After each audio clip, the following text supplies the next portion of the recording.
Hey, what's going on everybody, and welcome back to another Fallout 4 mod review. Today we are checking out a brand new weapon pack, that being the Heavy Weapons Pack by Pig. That's right, Pig is still making mods. All the time, like non-stop.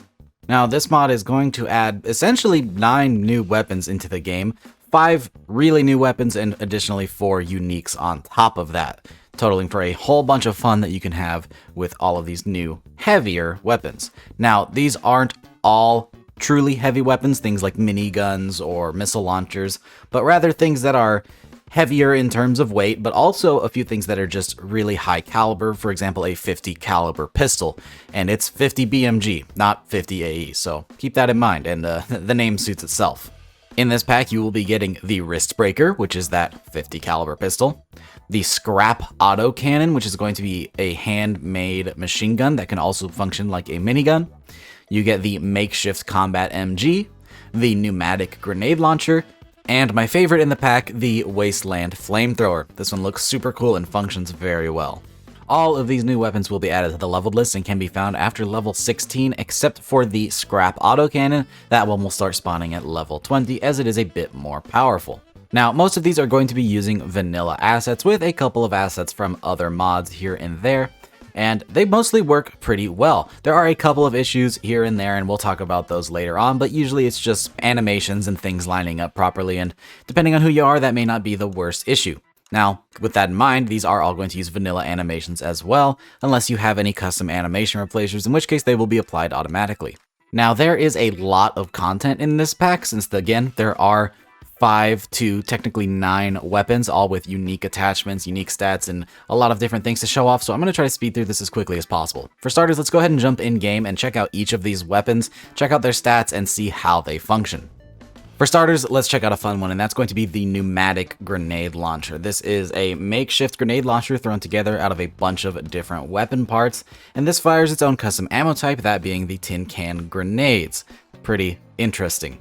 Now, I don't have the basic versions of all of these weapons, rather I have customized them to my liking so I can show them off in some of their coolest formats with some of their coolest attachments. And I gotta say, I really like this one. As you can see, I got it up to a whopping damage of 242. Of course, this is going to use the double barrel animations when we shoot it. And of course, it is single fire as well, as it is a grenade launcher. But as you can see, it makes quite a bang. Let's try it over here. So the standard can grenades are going to be an impact, actually, but there is a unique version of this thing that we'll show off later that uses timed explosives. Next, we have the Scrap Autocannon. As you can see, it truly is a Scrap Autocannon. This thing has a bunch of junk parts, including a large motor here and parts from the assault rifle. And as you can see, this one is single barrel, though you can add a tri-barrel or hex barrel if you want to, but I really like the way the single barrel looks, and it makes it a little bit more unique from the minigun. Now, this thing is chambered in 50 caliber, though it does have pretty low damage, that being said, at only 39. I think 50 caliber in the base game does somewhere around 60 to 80 damage. This thing has a relatively fast fire rate, though, for 50 cal, so you can spew out this damage pretty quick. It weighs a lot with 40-ish pounds and has a pretty high value, so this is definitely something that's worth picking up in the early game if you can. I really like some of the attachments available for this, like the recon scope here. Let's go ahead and check it out really quick so you can see the reload and how exactly this thing functions. And for the most part, it's just a minigun. With the recon scope, though, keep in mind that you're not going to see a whole lot hip firing. But we can use it as an actual recon scope, and we can throw 50s downrange pretty fast. As for the reload, it uses the regular minigun reload, which I think was to be expected, though it does work in third person. As you can see, you pull out the ammo box and slap it back in. Pretty nice stuff. I'd recommend throwing on something like a gunner sight, though, as this recon scope gets in the way. Here we have the Wristbreaker, which is going to be a modified flare gun that is chambered in 50 caliber as well. This thing, though, as you can see, can get up to a damage of 130. So 50 caliber out of this gun is a lot different from 50 caliber out of the last gun. Whatever, who cares, it's a video game. This thing is pretty cool. It does make use of a nice reload animation we'll check out in just a second. It's not exactly what you'd expect, so just watch out for that. This thing, like I said, 50 caliber rounds, has a pretty high value, but a very low weight. So definitely worth taking this one around if you need a little pocket pistol that can do some massive damage. Keep in mind, though, it is single shot, so once you shoot it, you're going to have to reload.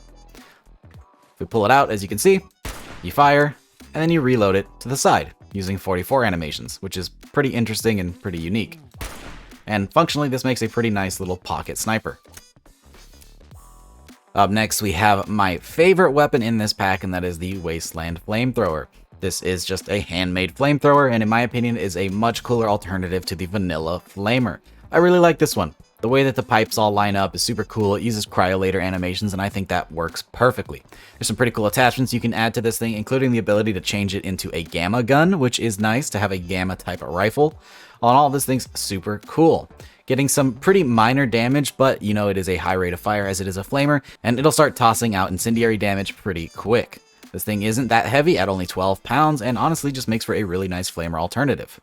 If we grab this thing and take it into first person, as you can see, you hold it like a rifle. When you aim, it just kind of goes up to the side. There are no scopes for this weapon, but you don't really need it because it is a flamer. And it functions like a flamer. And when you reload again, cryolator animations that work pretty well. I like this thing a whole lot. And finally, for the standard weapons, we have the Makeshift Combat MG. This is going to be a heavily modified combat rifle that is now a proper machine gun, using a lot of vanilla parts as well as some modded ones, including some parts you may recognize from AARP and the shoulder-mounted machine gun there. And this thing is pretty interesting.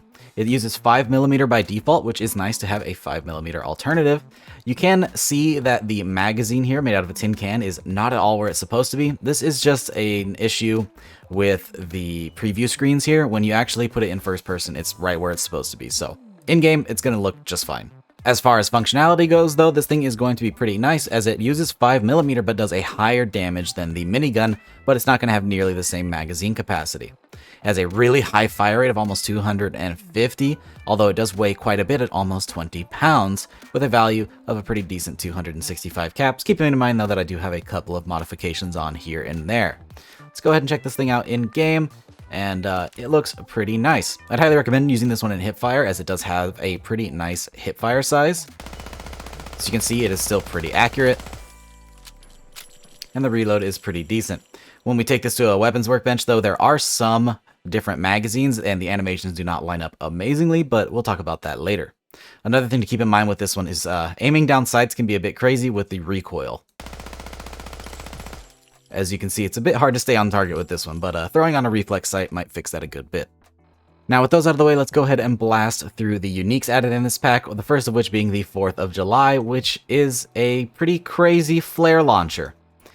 Yeah, so you grab this thing, and it doesn't really have a huge use other than just launching flares into the sky.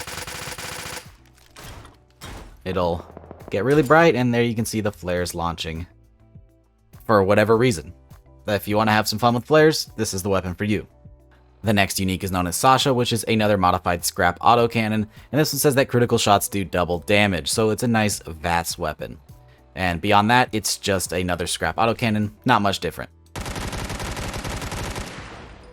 As you can see, for the most part, it's just the same. Next up, we have the Pitcher, which is Mo Cronin's favorite version of the grenade launcher, and this thing fires out baseball grenades as opposed to regular grenades, meaning they are going to be a timed explosive. So you launch it, and give it a second as it bounces around, and at some point, it will explode. Or not. Huh. Alright, turns out it has to make contact with an enemy to explode. But as you can see, hit the death claw. Oh, well, what the f? As you can see, hit the death claw. It literally just did this. Are you kidding me?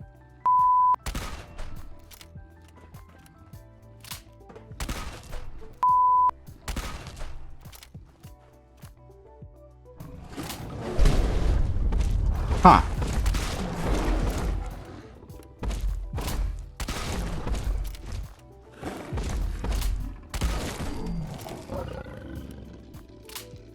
So I guess sometimes they explode? I don't really know what's going on here. And then the last unique is called the Weed Eater. And this thing features a nice big Mr. Handy fuel tank, and as you can see, that's known as a propane accessory. Ha. This thing is just a souped up flamethrower, and it ignores damage and energy resistance, which makes it actually pretty functional in combat. Nice one. Beyond that, though, it's just a flamer. Now then, because there are just so many weapons, we are not going to be doing the attachment section of this video as it would just take far too long. Just know that there's a lot of really cool handmade attachments for each of these weapons that can slightly modify the way these things function, including turning something like this belt-fed machine gun into a shotgun. Yeah. So what I did here is I went ahead and made the most powerful versions of each of these weapons that I could, and we're going to test each of them on a Deathclaw just so you can see how each of these types of weapons function. And they're all in the heavy weapons category, so I expect them to do pretty well. Let's start with the Combat MG. As you can see, it just shreds through that Deathclaw. Here we have that scrap autocannon.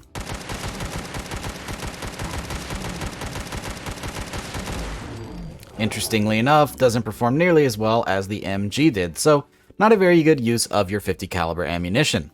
I'd recommend something like the shoulder-mounted machine gun for that. Now we have the Wristbreaker, another 50 caliber weapon. As you can see, it does decent damage to a Deathclaw, but you're firing one bullet at a time, and makes for a pretty lackluster weapon here. You could throw on pistol perks, but that's still not going to do a very good job.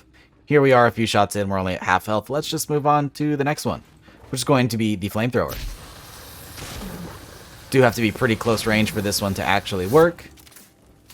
And it's not the best against Deathclaws, though Deathclaws have a pretty good energy resistance. But 2 fuel tanks and we took down that Deathclaw, no problem. Now let's try out the grenade launcher on our last contestant over here. It's going to take us about 3-ish shots, hopefully. One more should do it.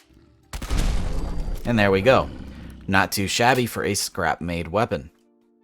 So yeah, guys, that's the heavy weapons pack by Pig. Sorry I couldn't be super thorough, but that would require about a 40-minute video just for a weapon showcase, and I don't think anybody wants to sit through that. So if you want to try this mod out for yourself, it is available for not only PC but Xbox as well. Both links will be down in the description below if you want to try it out. With that, I hope you guys enjoyed the video. As always, a huge shout out to my patrons for making videos just like this possible. You guys are awesome. If you're at all interested in supporting the channel, there is some stuff on Patreon you might enjoy, including early access to my mods, special Discord roles, and a couple of other neat features, though it is completely optional. Thank you guys so much for watching. I hope you enjoyed the video. If you did, don't forget to drop a rating and subscribe if you haven't already for more videos just like this, and I hope to see you guys in the next one. Peace!